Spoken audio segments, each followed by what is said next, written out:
Hi, so my name is Hannah Kapnik Ashar, and I was a fellow in 2004 and have been on faculty for not this past summer, but the 4 years before that, and kind of building the educational programming at Bronfman. And I stepped away from Bronfman so that I could come study at Hadar in New York City, where I am learning to become a rabbi. And over the past couple of years, one of the real highlights for me, not the past couple of years, the past few months of being at Hadar, one of the real highlights for me has been studying different brachot of the Amidah. And this seemed like a timely time to look together at the blessing for peace in this moment that has a good bit of chaos. So I want to share with you a little bit of the method that my teacher, Rabbi Eli Confer, uses for studying the different brachot of the Amidah. The Amidah is the kind of central prayer within our prayer. That there's the build up to it, and it is kind of the pinnacle, and then from there we wind down, and it's the place of private prayer with God. It's the one of the images that Rabbi Mordechai Twersky, who I grew up in partially in his community in Colorado, used to describe it as like you've been hiking the mountain, and the Amidah is when you get to the peak of the mountain, such that it's just silence up there. And this is what we're looking at together tonight, is the last blessing in that pinnacle of our prayer.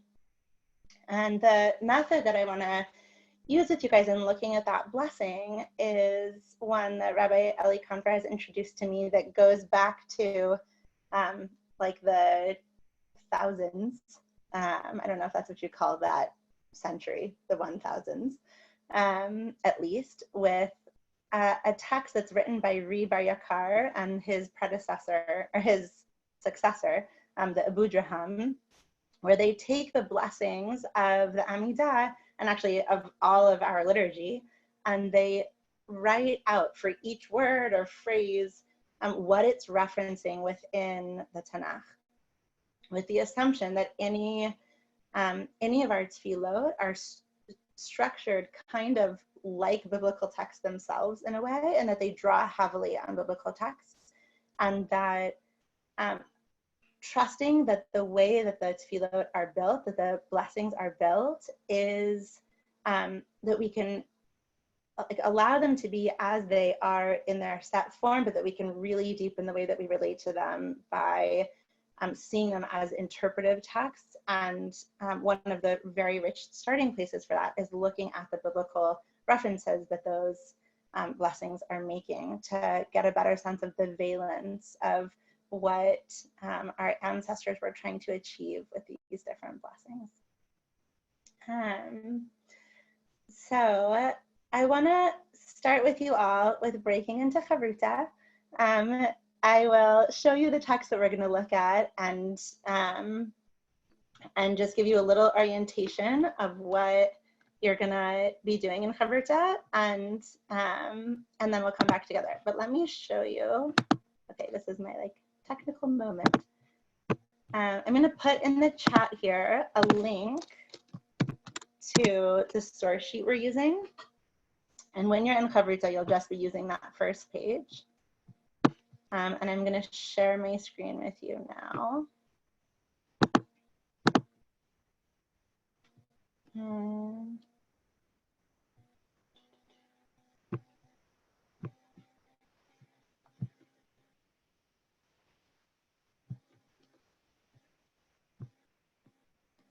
Okay, can you see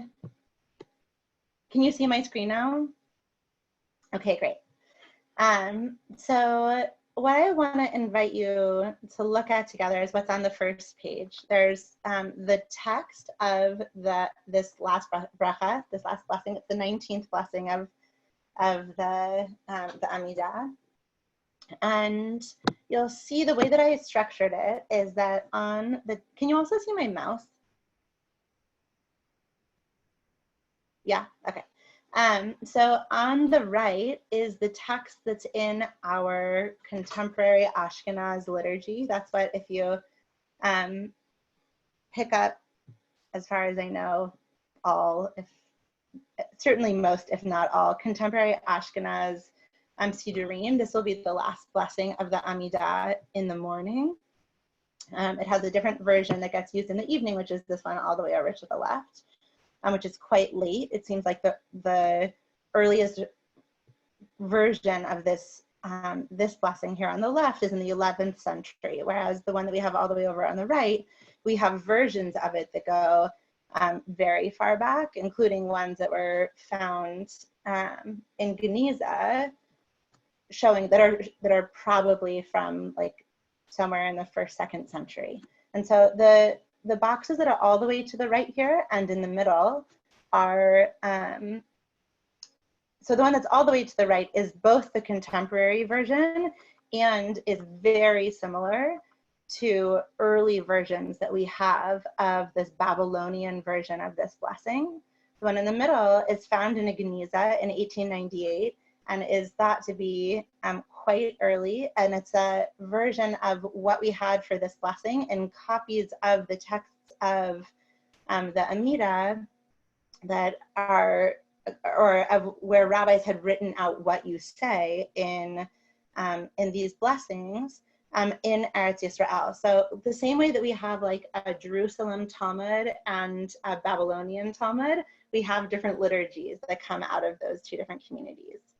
I'm just going to check this chart.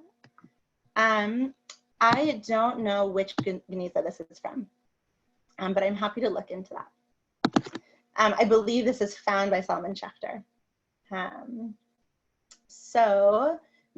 there are, I think we have 5 different versions of the Eretz Bavel, the Babylonian text, and we have 3 different versions of the Eretz Yisrael text, and they're very, very similar, only tiny changes between the words. Whereas some of the other brachot that we have in the Amidah, there's much greater variation in different versions. And so one of the things that already is significant is just knowing that there's different versions of what we pray. And I want to invite you with your kabrita, right below the Hebrew is the English for each of them, and I tried to line them up so you can compare where it's similar and different easily. To look at what's different and what stays the same, and also to just try to think about like, what is this blessing trying to do? And one of the questions that we're going to be exploring is like, what does peace mean for the authors of this text and of our blessing, and what are we thinking when we are asking for peace in this blessing? Are there any questions before we go to Chavruta?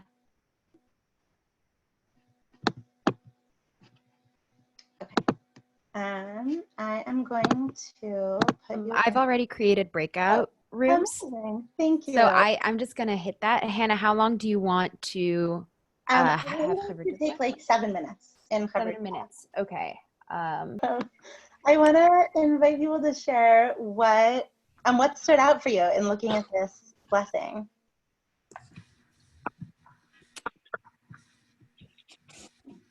What you noticed? So we were discussing how in the Shacharit version, it's more aspirational and more on the voice of a request, whereas in the evening one, it's more stating a case, because you're all these things and more kind of like utilizing biblical rationale, like stoking God's ego, like you do all these things. And the other notable thing is like, at least in the Shabbat Shacharit, the Sim Shalom comes right on the heels of the priestly benediction, which kind of draws on these images, which is also, of course, biblically derived, really drawing on these images pretty heavily.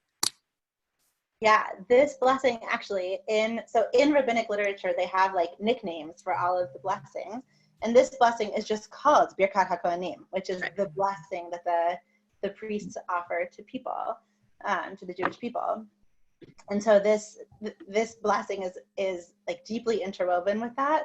And actually, to say it's the morning version and the afternoon version is even a little bit imprecise, because we use the Sim Shalom, actually at any service where we also do the priestly blessing. So that means that it's on Shabbat morning, it would be for Shacharit and for Musaf. Yeah. Okay, great. So it feels like the morning has this kind of like aspirational energy and this really deep connection linguistically to the priestly blessing, which we will look at together in a moment. Other things that stood out to people. Oren and I saw that in the Geniza version, it was talking about Israel and like Nachlatecha and your inheritance. We were wondering like what that distinction is and what that's pointing to. That's something greater than just Israel, especially as peace seems to be something that you can't just ask for like one people. Like you can't just have peace if everyone else is kind of at war. So we were wondering like how that fits into that we're asking for peace just for one nation when that seems to be something that definitionally has to be more global. Great. Any responses to that? Like what your inheritance could mean differently from your people, or what it means to ask for peace for one people?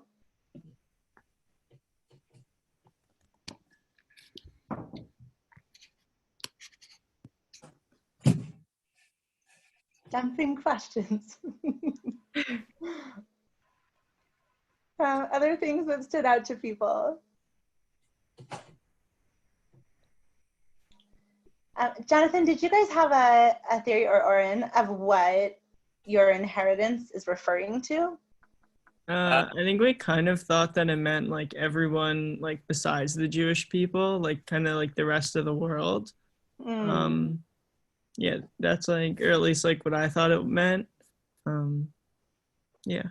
And it's also interesting how in the text on the right, I think we saw that it wasn't included, and how, you know, it was interesting to see the shift, like why we would include it at one point and not at another. Right, and specifically that the one that's where it does use the language of your people Israel and your inheritance is said by people who are based in the land of Israel. It's not people who are like out among the nations in the same way as the Babylonian community.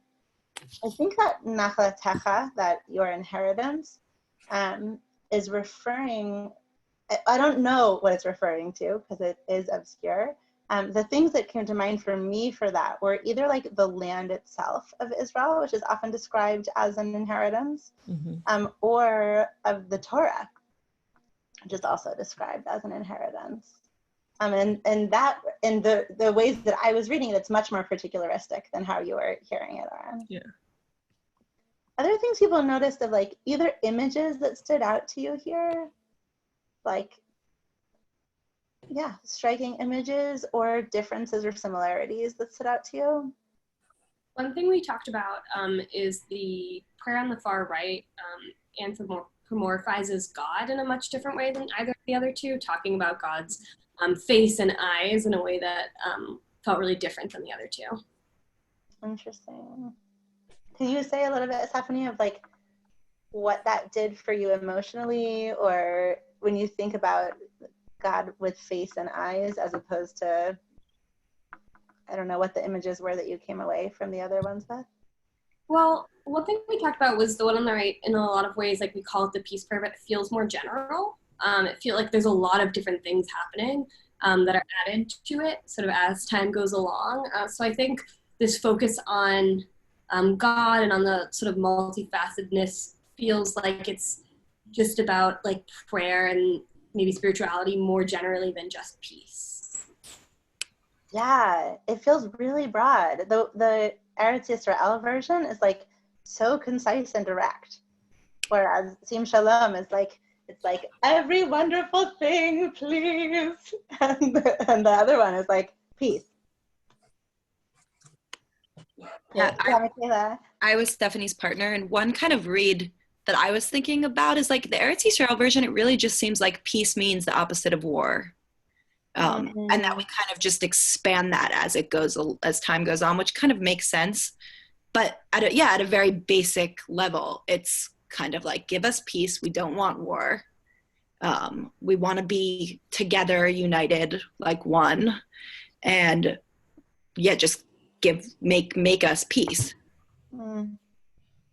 I think that often when we have longer and shorter texts, sorry, I just want to jump in on one piece of what you said, which is when we often have like longer or shorter texts, we'll think that the more original one is the shorter one, though we also have very early versions of this Babylonian text that's quite old and still quite long. So also there might be something kind of inherent about the like not conciseness, which I offered you onomatopoetically in the not concisely of the Sim Shalom one.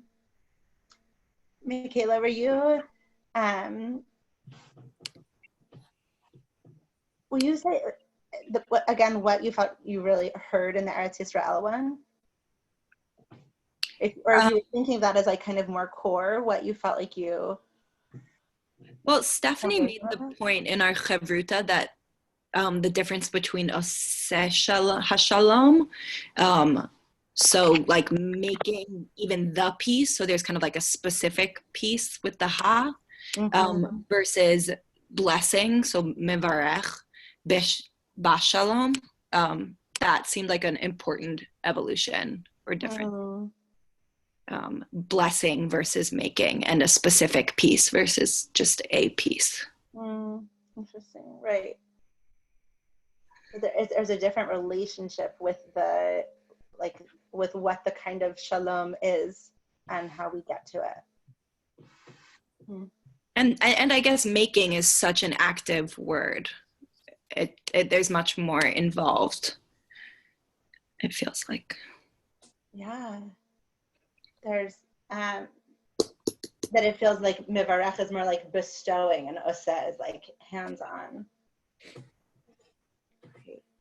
Just hearing you talk about the Michaela brought to mind for me that the blessing that we say in Shema that's based on a Tanakh text that says that describes God as Oseh Shalom Uvarei Hakol in our liturgy, or Oseh Shalom Uvarei Hara, who creates peace or makes peace and creates, the way that we say in liturgy is you create everything, and in the source that it's referencing from Tanakh, it's who makes peace and who creates evil, which makes, like, it kind of packs a punch with the Oseh Shalom as like, I don't know if it's saying like we're turning a blind eye to the fact that you also create evil, or we're asking you to like subdue that part of yourself and to lift up this aspect that we are naming. But it's very active. Great. Any other thoughts that stood out to people here that you want to share from your chavruta? Yeah, I liked that point about the middle blessing being very much about a state of peace as opposed to war, and it not being as like hands-on as the first one, because like in the first one I generally kind of just like, I used to just like mumble through it. I don't remember really like ever liking it very much, except for the like at every time and every hour, and I remember really liking that just because it does have a really like active active sense to it, that it's a constant like renewal of peace. It's not just like make peace, okay, but it's like make peace all the time and every second of the day. So it kind of reframes like that word a little bit in the second one, or in the first one. It reframes which word, Esther? Peace, like whereas in the middle one it's just sort of like make peace, and then it's like, and this will be a state, like a cover of peace. Instead it becomes something that's like constantly needing to be renewed. I remember hearing in college about the concept of a negative peace versus a positive peace. The negative peace is like the absence of perpetrators of harm, and the positive peace is like a sense of flourishing. And it sounds like when you talk about the like active momentary creation, it feels like there's something more flourishing there.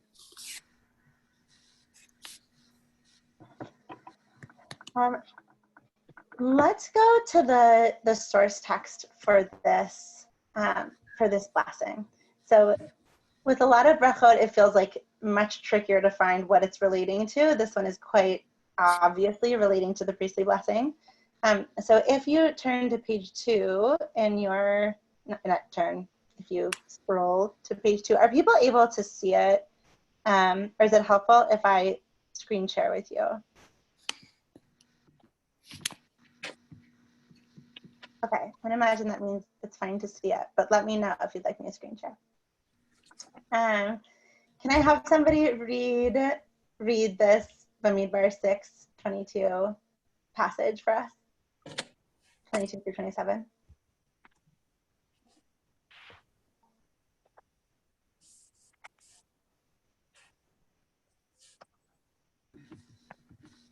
The awkward silences are much more awkward on the computer. Go for it, Ashar. Thanks for joining us. וידבר אדוני אל משה לאמור, דבר אל אהרון ואל בניו לאמור, כה תברכו את בני ישראל, אמור להם, יברכך אדוני וישמרך, יאר אדוני פניו אליך ויחונך, יישא אדוני פניו אליך וישם לך שלום, ושמו את שמי על בני ישראל, ואני אברכם. And the Lord spoke to Moses, speak to Aaron and his sons, thus shall you bless the people of Israel. Say to them, the Lord blesses you and protect you. The Lord deal kindly and graciously with you. The Lord bestow his favor upon you and grant you peace. Thus they shall link my name with the people of Israel, and I will bless them. Okay, I want to do like a really simple, what are images that you see carrying over between these two texts? Between this text and the blessing. We can focus mostly on the one that's on the far right, but also certainly link in if you see connections to the other sources.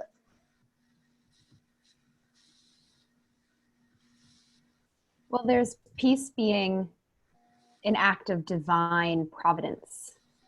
Of really, peace is something that is up to God to bestow upon us people and us mortals, and not necessarily that's something we can create in and of ourselves. Mm-hmm.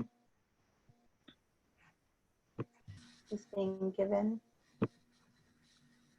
I was noticing this sort of the Lord bestow his favor upon you and grant you peace, and in the previous Eretz Bavel iteration, English says, bless us, our Father, with the light of your face. And I liked sort of what Stephanie had mentioned earlier about if the way that this translation is speaking about God in sort of a more anthropomorphic sense. I liked that idea that like maybe the bestowing favor in the priestly blessing is kind of akin to a smile even, or like by the light of your face. So I like that. Micah, you intuited that beautifully, because I just realized this translation is not, it loses some of the imagery from the Hebrew, that it is what's translated here as the Lord bestow favor upon you is in the Hebrew that God should lift God's face to you. So it's very much like what you kind of heard there. And the echoes in the Hebrew are so strong because of the language of like God lighting God's face upon you.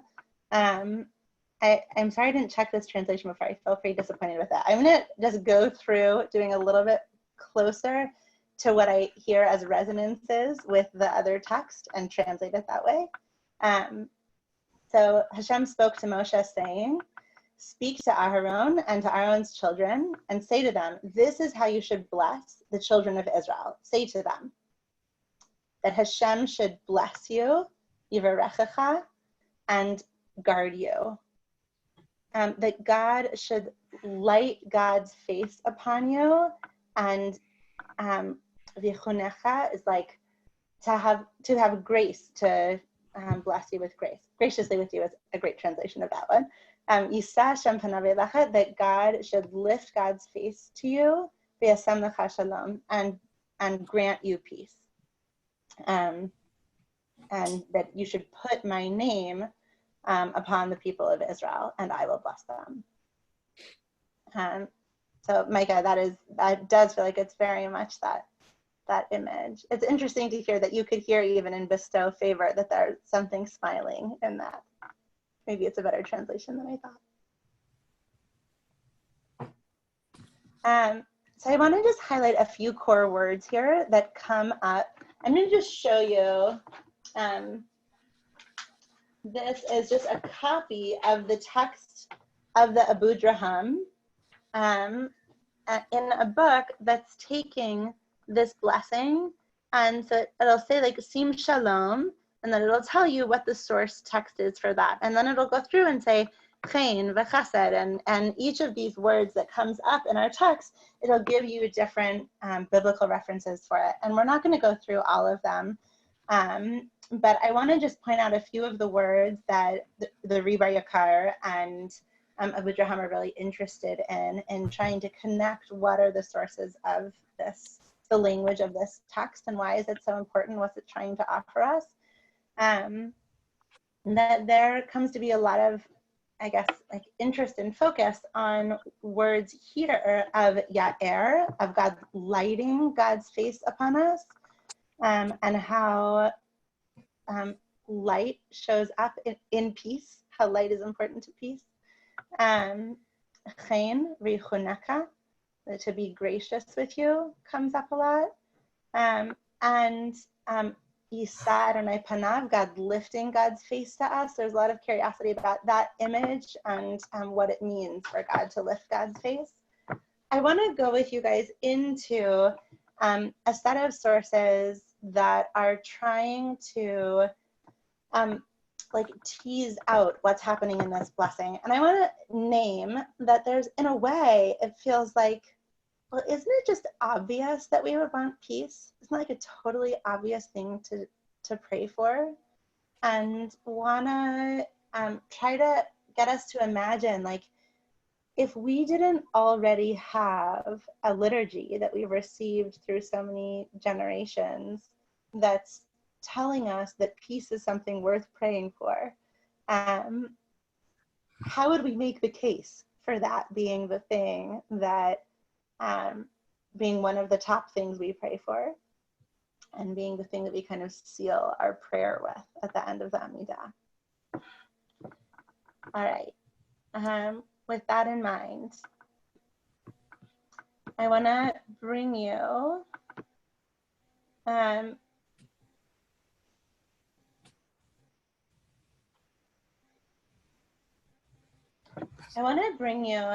are very many different midrashic texts have a very similar midrash, a very similar way of exploring the text of this priestly blessing, trying to figure out like what can we learn about our relationship with God from this set of blessings, or like that this would be what the priests are praying for on behalf of the community and blessing the community with. What can we learn from what's here? And there's very long and rich midrashim trying to figure out what each of these little images means, of God lifting God's face, of God lighting God's face upon us, of many of these things. And if you kind of look at the next text, the Bamidbar Rabbah is 11:6, a very similar midrash appears in many, many different places, which tells us that it's old and appreciated, that it's spread widely. So I'm going to hop us around within it a bit. I only brought a tiny fraction of this full midrash trying to explore the priestly blessing. And I want to bring in a few pieces that I think are helpful in thinking about this blessing and how we can relate more deeply to how we can be asking for peace, what it means for us to do that. Quick question. Yeah. So you said this was a blessing the priests would say. I understand that before this blessing, there's a separate, at least on Shabbat, there's a separate blessing that the priests say for sure. So traditionally, did the priest say this one as well, or what's the Right? No. So the priest, when I say the priestly blessing, I'm referring to just those lines from Bamidbar where the Yivarechecha Adonai v'yishmerecha Ya'er Adonai panav elecha v'yichuneka, the Lord bless you and protect you, deal kindly and graciously with you. That particular blessing that the priest would say to the people. And it's confusing for me to use. I guess I'll try to use the language of Sim Shalom when I'm talking about our bracha, and the priestly blessing when I'm talking about the Bamidbar passage. Great.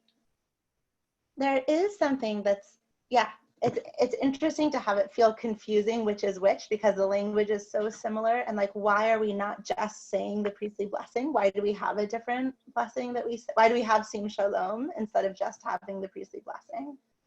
And I think, I'm not sure the answer to that question, but I can imagine that there was a sense of wanting to lean very heavily on that, and to maybe bulk it up a bit more, at least in the Bavel context. Okay, I'm gonna walk you through, I guess I'll bring you down to the bottom of this first box where it says variantly, let him grant you grace in the eyes of man.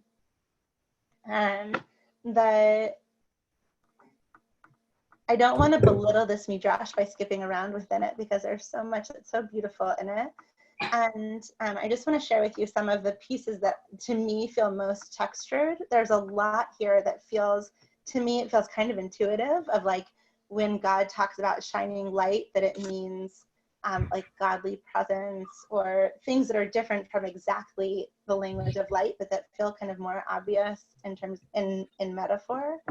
And I want to share with you some of the ones that feel a bit more textured to me. So this one that starts with let him grant you grace in the eyes of man, it brings these three different images of different characters in Tanakh. And I want to just try to think together of what is shared with these characters, and what can we learn about Chayin and Chesed and Rachamim, which are three of the characteristics that we ask for in the blessing Sim Shalom, in addition to peace, which will translate as grace and loving kindness and mercy. Can I have, Saskia, would you read that variantly, let him grant you? Do you see where that is? That's okay. Can I have somebody else jump in on it?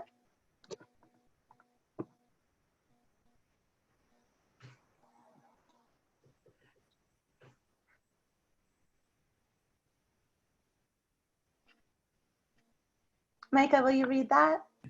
Happily. Oh, Saskia, did you just find it? Yeah. Okay. What's the line? Saskia, your connection is maybe breaking up a bit. Oh, can you hear me? Yes, now I can hear you. Okay. What's the line that it starts from? It starts with variantly, and then it's right above the box that says okay, I found it. Variantly, the Lord caused his countenance to shine upon you. This refers to the light of the Torah as it is written. So I want you to come to the one below that. It gives a bunch of different reads of, so here they're talking about what it is for God to vichunaka, to have grace for you, or to look upon you graciously. And you pick up with the let him grant you grace. Do you see that one? It's just a bit below what you were reading. Yes, sorry. Okay. Variantly, let him grant you grace in the eyes of man, as it is written. And Hashem was with Yosef, and he granted him grace in the eyes of the overseer of the prison. And Esther found favor in the eyes. Okay, so we'll just pause it for a second with this story, that this is the moment where Yosef is in prison, Joseph, when he's in Egypt, after the whole like Potiphar debacle, where he was in trouble because his master's wife was trying to sleep with him and then got him in trouble. And there's this description of God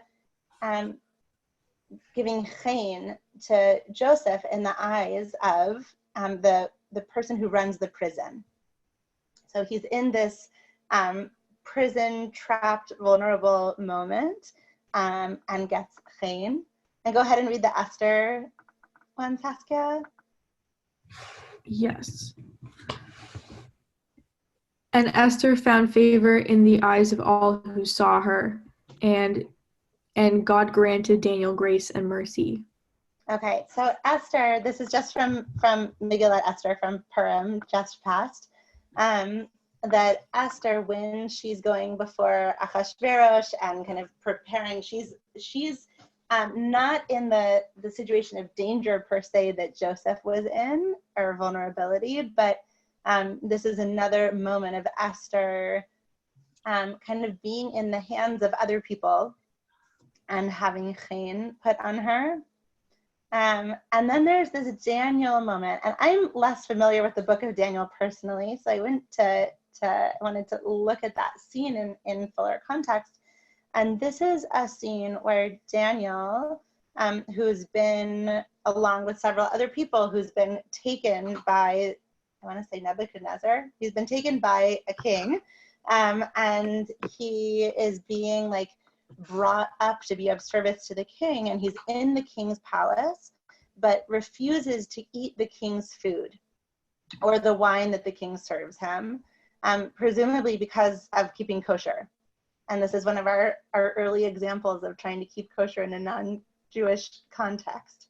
And when Daniel asks the person who's overseeing him, who feels very parallel to me to the overseer of the prison with Joseph, and maybe to like the eunuchs who are taking care of Esther, the people whose hands he's in, God grants grace to Daniel. And here we get lechein ulechesed ulerachamim quoted in the Midrash. In all of the versions of the Midrash that I can find, it uses all three of those words, even though in the versions of Daniel that I saw, it only uses two of those words. I don't know if that's a different version thing or just generous memories of the rabbis in writing it. But just want to take for a second what we're trying to do, what this set of images, which feel similar, why we would bring this in Sim Shalom, what chen is trying to add in this case.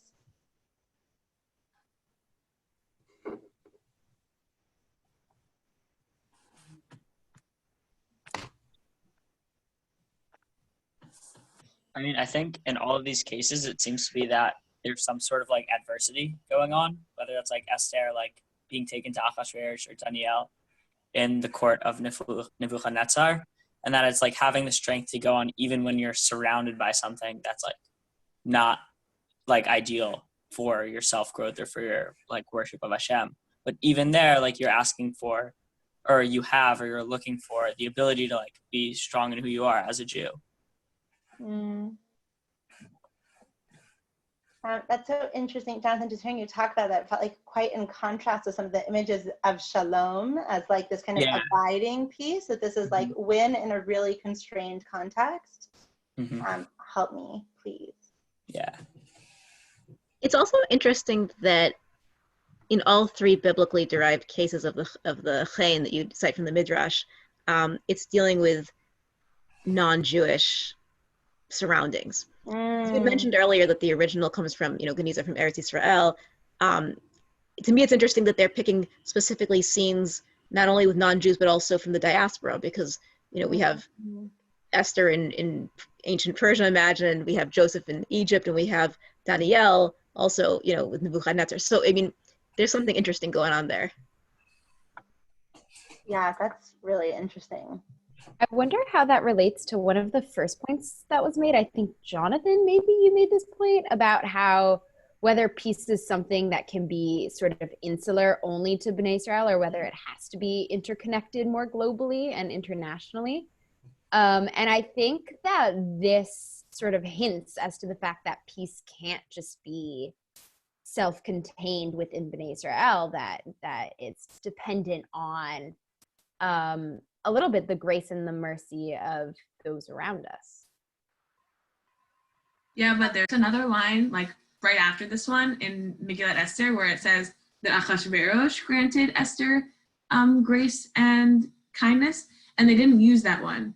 And I feel like that has a reason too. Like each one is having to do with God's relationship to the Jewish people, and not necessarily the grace and kindness that we receive from others, like non-Jews, for instance. So I don't know if like, I feel like this reading, at least to me, I read it more as like God's intervention in a scenario where we are amongst like where we are amongst people, like other peoples, which is like interesting and not necessarily how I like read it in the Sim Shalom blessing. Esther, I just want to, it feels like part of what you're naming is that we point to the places where the grace comes specifically from God. Great. Even if it's in relating to other parts of the world context. Great. So here the concept of chen is maybe modifying a bit how we're thinking about shalom, or it's adding. It could be the blessing of Sim Shalom feels quite expansive to me.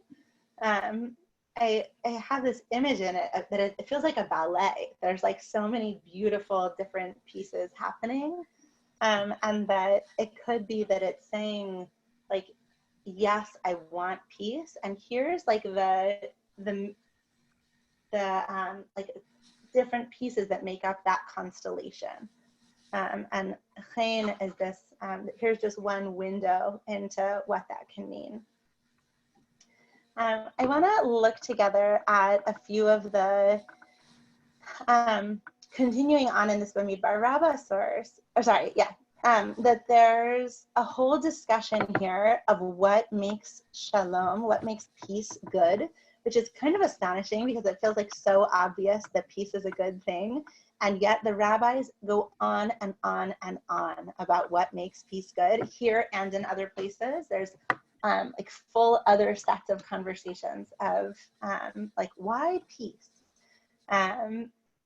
which still like feels so surprising to me. And I want to try to I just brought a few different answers to this question of why peace that I want to offer to kind of like help us thicken what it means when we're asking for peace, especially in a time where there's just so much, where we feel so unsettled, and to be able to think about asking for peace in a way that's not like a blanket empty request, but thinking about something that feels textured and relevant and deep as we think about what that could mean for us.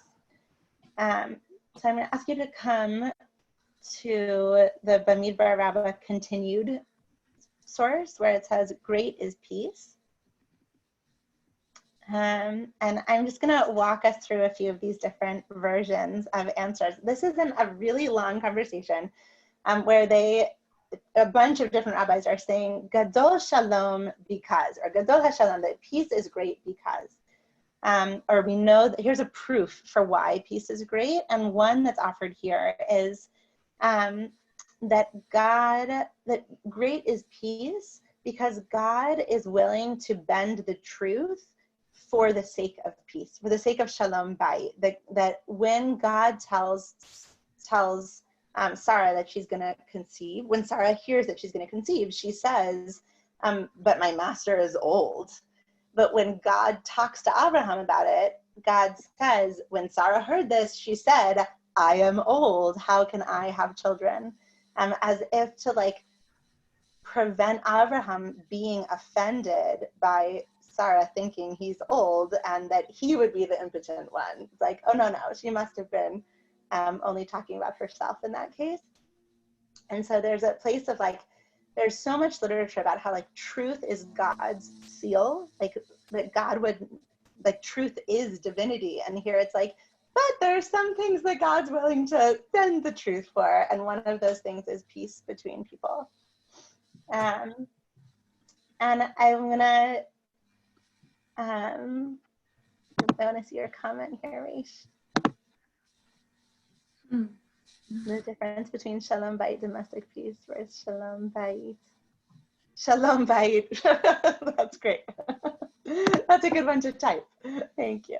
Like, you would be outed from the house if you don't go the Shalom Bayit route. This next one from Vayikra Rabbah 9:9 says that Rabbi Yudan, the son of Rabbi Yossi, said, "Great is peace, for the name of the Holy Blessed One is called peace." And then he does this like beautiful, seemingly very drashy misreading of what the text says locally, where locally it's basically is saying, and Gideon called the altar Adonai Shalom, but he uses this as a proof text to say, and he called Adonai Shalom, as if those are two, as if one is describing the other thing instead of being the name of one thing. And this drash of God's name being Shalom, I heard recently, beautifully connected by a woman named Maxine, I'm forgetting her last name, that the last line of the priestly blessing and what I quoted from the context of the Bamidbar text about the priestly blessing ends with God saying, and put my name upon them. And here, where we're using this image of God's name being Shalom, that's yet another way of saying that we're going to put peace on the people. This next image here is from Derech Eretz Zuta, which is one of the really small tractates in the Talmud. This is one of my favorite images that they bring. This is Rabbi Yehoshua ben Levi says, "Great is peace. Peace is to the world as leaven is to dough." Kisoor Lisa. I've been thinking of that image so much with the chaos around us right now, of like how society is just coming to a standstill, and it's like, oh yeah, it's like the yeast died in the loaf. Like we need to like bring the leavening back to allow things to expand and flow.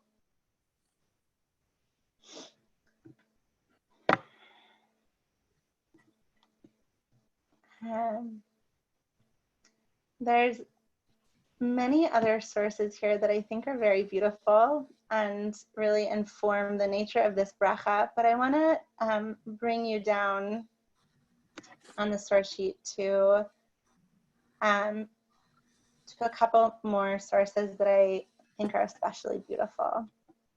So if you come down to the section that says Shalom versus question mark, I'm just thinking about, I named it that, just thinking about like, what is Shalom intention with when we're asking for peace? And want to offer this image from on the last page of Brachot in the Talmud. It says that when you say goodbye to someone who's living, that you should say to them, Seitchem le shalom, that you should go to peace. And when you say goodbye to someone who is dying or has died, that you should say Seitchem be shalom, that you should go in peace. That we never want to say to somebody who's living that they should totally arrive in peace. That's only for when we've died, that we totally dwell in peace. That when we're living, we're always going toward it. It's not actually a state that we expect to experience in our living. And that there's like a completeness to it that we don't even aspire for within this life.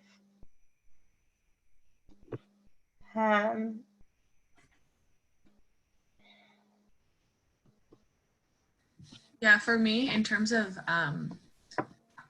like, I feel like a few years ago, I would have really liked that reading of like, this is like you know, the end goal being like, but this thing is something that we always strive for and never reach. But now I feel like, especially with that, the imagery of the leavened dough, which I really like, I feel like maybe it can be more, if peace is also something that we exist in for a at least temporary period of time, like I'm thinking about, Shabbat and all these moments where we're supposed to be in peace, then maybe it's more like how we breathe, where like the dough rises and then it falls again and then it rises again. And like we exist through that, but not necessarily aiming towards something that like we'll never reach. I don't know. That's nice that it's like we don't live our whole life that way, but that we can hope to have moments of it, or a Shabbat of it, where we do arrive in that kind of like perfect peace. Beautiful. And also I looked up, I feel really distant from the word grace because it just feels like kind of Christian to me. And also the word chen has always just meant grace. So I was like, what does chen really even mean? But I looked up grace, and it said like the old version was unmerited divine assistance given to humans for their regeneration or sanctification, which I don't know about the second half, but this unmerited idea, which we see in with like Esther and like Daniel and Yosef, where they're like in a situation where they're in dire straits and then they receive this like it feels unmerited, or like this like great change into like something less constricting. I was just thinking about like those moments in our lives where we like receive like a removal of the constraints that like were really keeping us down, and how it feels like the contrast makes it feel, I don't know about the word unmerited, but definitely like what did we do to deserve this? Just feels like the whole world is open all of a sudden.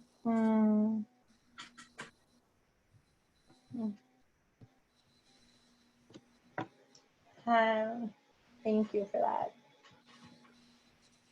I want to bring you to the last source on here, which is again from that Bamidbar Rabbah source. Yeah, Micah, will you read this one out loud? Yeah, definitely. Okay. Rabbi Shimon Bechalafta says, "Great is peace, it being the only vessel which contains all of the blessings, it being written, the Lord gives strength to his people. The Lord blesses his people with peace." Rabbi Elazar Kapar says, "Great is peace, all of the blessings being sealed with peace." Okay, wait, pause here. Oh, no, you can finish it and then we'll go into it. Okay. "The Lord bless you and keep you. The Lord cause his countenance to shine upon you and be gracious unto you. The Lord lift his countenance unto you and grant you peace." So we see here this sense of like peace is it's the vessel that's able to hold everything else. It's the channel for all other blessings. And specifically, they say here when Rabbi Elazar Bar Kapar says that in chotem bo habrachot ela b'shalom, that the way that we seal the blessings is with peace. Within every blessing of the Amidah, there's what's called the seal or the chatima. There's the language we use to express like this is the core of what I'm asking for here. And that's what seals the blessing. And it's usually just a couple of words. That's where it will say, Baruch atah Adonai Eloheinu melech haolam, the blessing. And the Hambarach Nemo Yisrael Bashalom here. And so every blessing will have, like in our blessing of Sim Shalom, where there's like a lot that happens, and then there's one blessing at the end. It starts with Baruch Atah, in God's name, and then the end of the blessing. But that is called the Chatima, and it's like the seal on the letter. It's what says this is what's the most important thing here. And each of the 18 blessings that come before this have their own Chatima. And here, Rabbi Elazar HaKapar is assigning the whole blessing of Sim Shalom as like the chatima of the entire rest of our prayer. So as if to say, like, I've asked for all of these different kinds of things and I've expressed my gratitude, and really what it comes down to, like what all of that was really asking for is peace. That's what it's coming back to. And the language of coming back to peace here, the finishing with peace, like here where it references the priestly blessing that ends with V'yasem lecha shalom, as if to say this is like the structure of all prayers, that we end with V'yasem lecha shalom or sim shalom, is referring to this this sentence, pasuk from Psalms, where we say, Adonai oza amo yitin, Adonai yivarech et amo v'shalom, that God will grant God's people strength and will bestow peace upon his people, or will bless God's people with peace. And I want to ask you to skim back up to where it says Psalms 29, 7 through 11. It's right above the Hebrew word echad, right below where the leavening source was. It's 2 boxes below that. And just to hear, so that the chatima of our blessing for peace ends with referencing this psalm that ends with Mevarech Amo Vashalom, which we quote when we say Hamvarech Amo Yisrael Vashalom.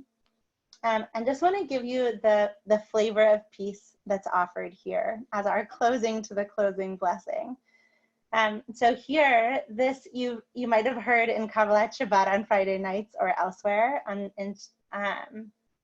So it gives these images of the voice of the Lord kindles flames of fire. The voice of the Lord convulses the wilderness. The Lord convulses the wilderness of Kadesh. The voice of the Lord causes hinds to calve, which is from that same word as convulsing. It was yachil, and here it's yecholel. And I worked as a doula for years, and you'll see there are even times when women are birthing where their whole bodies will shake. It has this kind of that's a totally normal part of birth for many women, and it has that same kind of imagery of like the earthquaking of the earth, and causing birth to happen and stripping the forests bare, and sitting enthroned at the flood. The place where this blessing of peace comes from is not one of like simplicity, quiet, beauty, peacefulness. It's this image of power and danger and potential fear and life cycle. And that's the place where this plea for peace is coming from here. I want to offer that we all be able to go into our tefillot for peace, our asking for peace, and doing our work to bring peace, that we can hold the many textures of what peace can be and the variations of what it can be in different moments and contexts, and that we should find that at least on Shabbat or in other moments of arriving in peace, that we can feel that leavening and be part of creating that leavening in the communities that we're part of. I sing you all peace. Thank you. Ashar kochech. Thank you. Thank you, Hannah. Thank you. Thank Really you, sweet Hannah. to see your Thank you. faces.